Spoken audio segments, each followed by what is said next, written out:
Question 18, পিতা ও পুত্রের বর্তমান বয়সের সমষ্টি দেওয়া আছে 100 বছর। 5 বছর পূর্বে তাদের বয়সের অনুপাত ছিল 2:1। 10 বছর পরে তাদের ইন্ডিভিজুয়াল বয়স কত হবে? তো এখানে আমাদের পিতার বয়স যদি আমাদের ফাদার দিয়ে এফ দ্বারা ডিনোট করি এবং পুত্রের বয়স যদি সন এস দ্বারা ডিনোট করি, তাহলে এখানে আমাদেরকে দেওয়া আছে এফ প্লাস এস, মানে হচ্ছে পিতা এবং পুত্রের বয়সের সমষ্টি হচ্ছে 100 বছর দেওয়া আছে। এইটা হচ্ছে সমীকরণ 1 পেয়েছি। আর 5 বছর পূর্বে তাদের বয়সের অনুপাত দেওয়া আছে 2:1। তাহলে 5 বছর পূর্বে পিতার যে বয়স সেটা ছিল কত? f-5 এবং পুত্রের বয়স ছিল s-5। এইটার যে রেশিও সেটা দেওয়া আছে 2:1। তাহলে এইটা যদি কোনাকুনি মাল্টিপ্লাই করি তাহলে কী হবে দেখো। তাহলে এখানে আমরা পাবো f-5 is equal to 2s-10। তাহলে এখান থেকে আমরা লিখতে পারি f-2s, আর 10টাকে যদি আমরা এদিকে নিয়ে নিই তাহলে এটা আমরা করতে পারি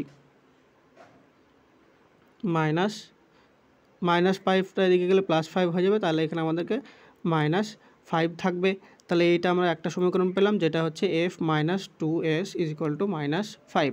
তাহলে এইটা যদি আমরা এখানে বসিয়ে দিই তাহলে কি করতে পারি দেখো।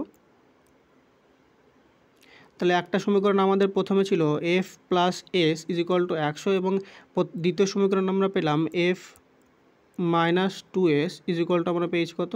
-5। এবার এই দুটো সমীকরণ যদি মাইনাস করে দিই তাহলে মাইনাস এখানে হয়ে যাবে প্লাস আর এখানে হয়ে যাবে প্লাস। তাহলে -f প্লাস f যদি কাটাই তাহলে এখানে 3s ইজ ইকুয়াল টু আমরা পাবো কত? 105। তাহলে 3s ইজ ইকুয়াল টু যদি 105 পাই তাহলে আমরা s ইজ ইকুয়াল টু কত পাবো? 105 ডিভাইডেড বাই 5।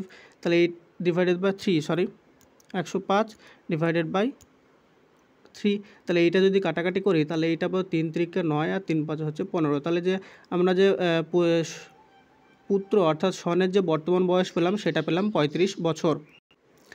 এবার যে প্রথম সমীকরণটা আমাদের ছিল সেখান থেকে যদি আমরা ফাদারের বয়স নির্ণয় করতে চাই তাহলে ফাদারের বয়স কত হবে? 100 থেকে সনের বয়স অর্থাৎ 35 যদি বাদ দিই তাহলে পিতার বয়স বা বাবার বয়স সেটা আমরা পেয়ে যাবো কত? 65 বছর। তারপর বলেছে আমাদেরকে অ্যান্সার বার করতে বলেছে 10 বছর পরে তাদের বয়স কত হবে। তাহলে 10 বছর পরে পুত্রের বয়স কত হবে? 35 + 10 মানে হচ্ছে 45 বছর হয়ে যাবে এবং পিতার বয়স বা ফাদারের বয়স কত হবে? 65 + 10 মানে এইটা হয়ে যাবে 75 বছর। তাহলে 10 বছর পরে পিতার বয়স হবে 75 বছর এবং পুত্রের বয়স হবে 45 বছর, যেইটা আমাদের অপশান নাম্বার সি হয়ে যাবে সঠিক উত্তর।